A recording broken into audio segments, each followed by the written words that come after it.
What I want to show you today is I want to show you the air thread serger. And I'm going to tell you what we hear about sergers is, I don't want to thread it. I'm going to tie it on. That was my best voice, I think. Except when I do Three Little Pigs. But we won't go there. And so this takes all that confusion and all that insecurity about threading your machine. You're not going to worry about tying it on anymore. You're going to be able to thread this like that.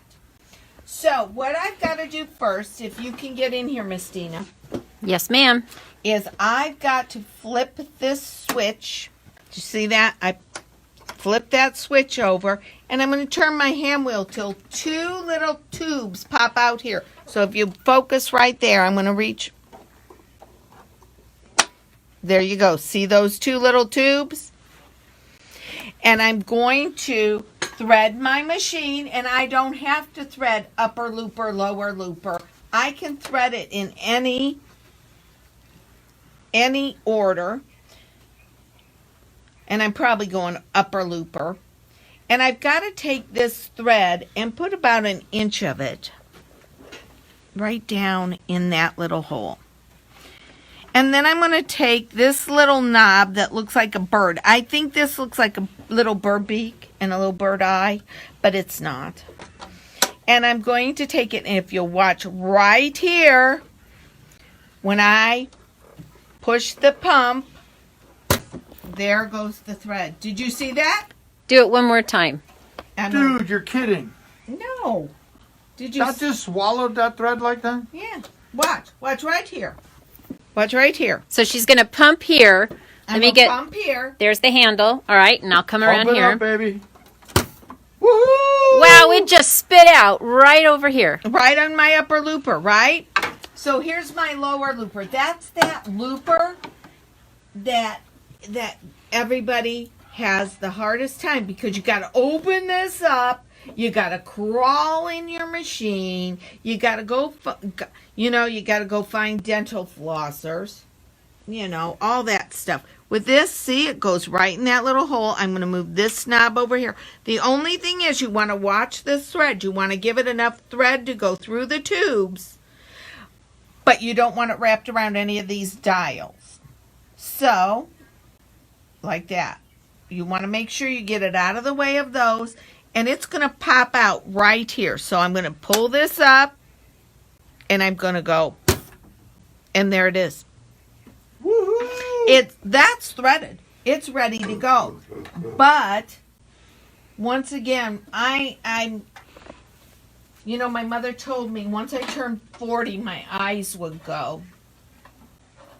And so now I want to thread my needles. So I'm going to put them through the tension like this. I'm going to follow my arrows up and around. It's not a big deal, just like your sewing machine. I'm going to pull it over, and I'm going to push. See, it says left and right needle. I'm going to push it to my right needle. I'm going to pull it down, and it may be a little harder for me right now. Go through those two little notches, push it up on the side, and it didn't thread. But I'm not sitting in front of it, so there's my excuse. Okay, let's do it again. Okay, and be sure you let go. Whenever you're using a needle threader, let go, because you'll pull it and you'll fight with it and pull it right back out. So there it is. Do you see? It threaded it. There's a loop in the back. Sorry. That's okay. Yeah, you can watch yourself through the camera lens. Yeah, I can watch myself. I just needed to get a hold of the loop. That's the only time I would probably need my tweezers. Okay. I was so afraid to buy a serger because I heard all the horror stories for years and years. And after I found out that you could get a machine with an air threader, oh my gosh, I stepped in, and now I just want to know everything that can be serged because it's just so fun. Okay, so now here's my left needle. I pulled it to left needle. pull my needle threader down. It goes into place. Once again, I just got to hit the right notches.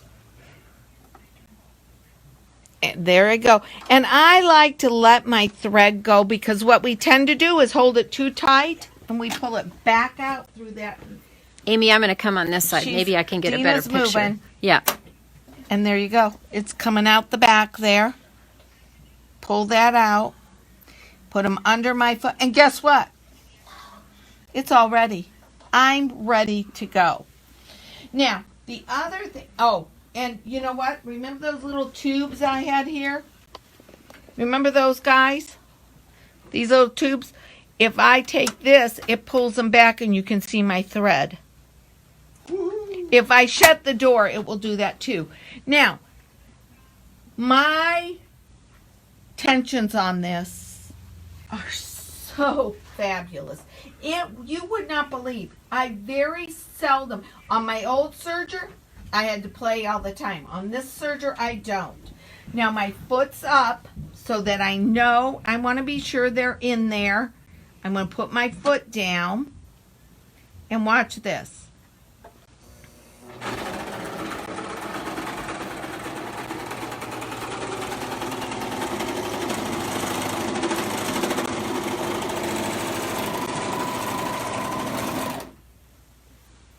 Look at that beautiful stitch.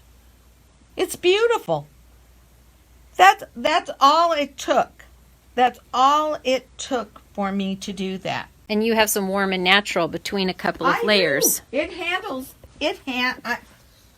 I'm telling you, this changed my life because I want to make t-shirts.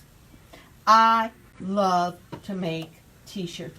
My granddaughter told me last night she had on her baby shark and her dinosaurs yesterday. And she had something else on by the time I saw her. But let's talk about a rolled hem. This was made on the serger.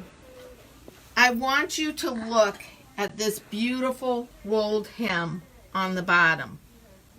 This is a stretch chiffon. Look at it. It's beautiful with stretch leather sleeves. Who would have thunk to put that together besides me? But it was all made on the serger. I didn't have anything to do. To do a rolled hem, I would remove my right or left needle, depending on how wide I want that narrow rolled hem. If I want a wider one, I'd leave the left needle in and take out my right one. I might use that if I was using a gold thread on something or a decorative thread that I really wanted to show off. You know, a napkin, maybe a holiday napkin or a holiday placemat, something like that. I might want to do that. Nancy loaned me this.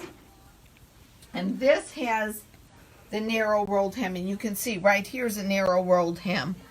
And it just keeps going. This is a wider rolled hem. When would I use? I would use these on all different kinds. And I'm sure she gathered this on the serger too.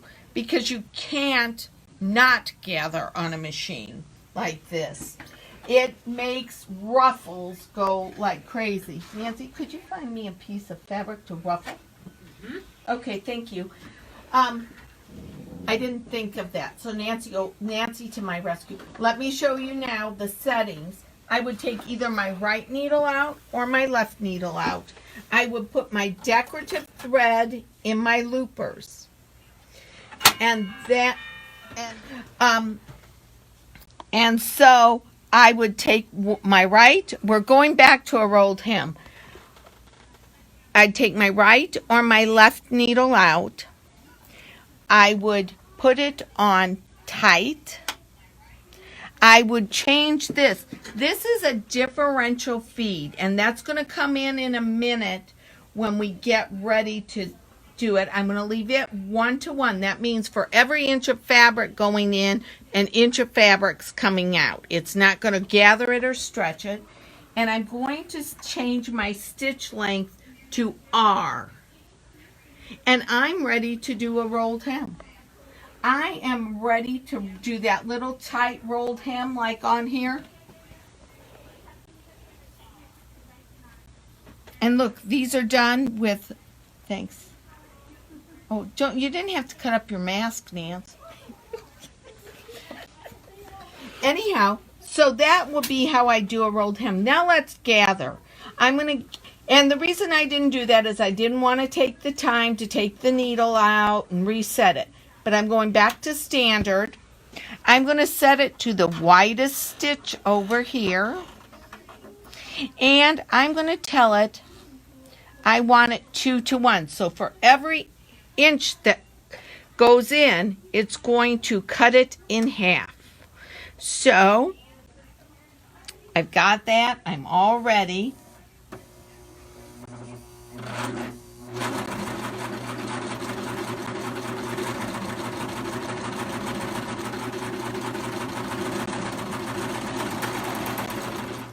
And look at that.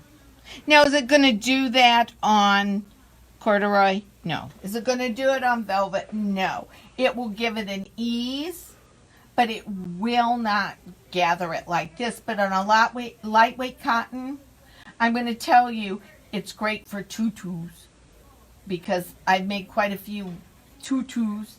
To make your t-shirts, to add some accent to them, I'm setting it back up to a standard stitch. Look at the t-shirts. One yard of fabric makes a t-shirt. Look at my t-shirts. They are so fun. And sometimes I buy the fabric out of remnant bins because It's too bad you're afraid of color. I know. Isn't this fun? This is my make lemonade out of lemon shirt for those days that, you have those days. These big plaids are very popular. Look at this. And I'm going to tell you, my husband gets very frustrated because I'll say, I'm going to make a new shirt to wear out for dinner. He'll be in the shower and he'll come out and I have a new shirt on. And he goes, how did you do that? And I'm like, well, I made it. And I have to tell you, Epa and Evie have matching dinosaur shirts. And he wears it with pride. He does. He does. And my grandkids open their packages and FaceTime me. My grandson opened it and he said, oh, dinosaurs! And he grabbed him and ran away. It was so cute. Look, 15, 20 minutes. Once you get it cut out, it takes no time to make them. I ease all my sleeves in on this machine. I finish all my garments inside with it. I use it for hemming. I use it for, I can't imagine. What I say about my serger, if you took my serger out of my sewing room, it's like taking my microwave out of my kitchen. Do I use it all the time for cooking? Finish things. I can run my quilt through here before I put my binding on to get that together. It is a tool that everyone should use. You start using a serger and you find the world opens up into new fabrics, knits, lycras, all those things. This is a twill lycra legging. And you can see, look at the stretch in it. But inside, it's all done. It's all finished. It's one seam here, one seam here, and a waistband, and you're done. It's nothing. And I think it's 1.5 yards of fabric. I mean, nothing. Just make sure your stretch is going the right way.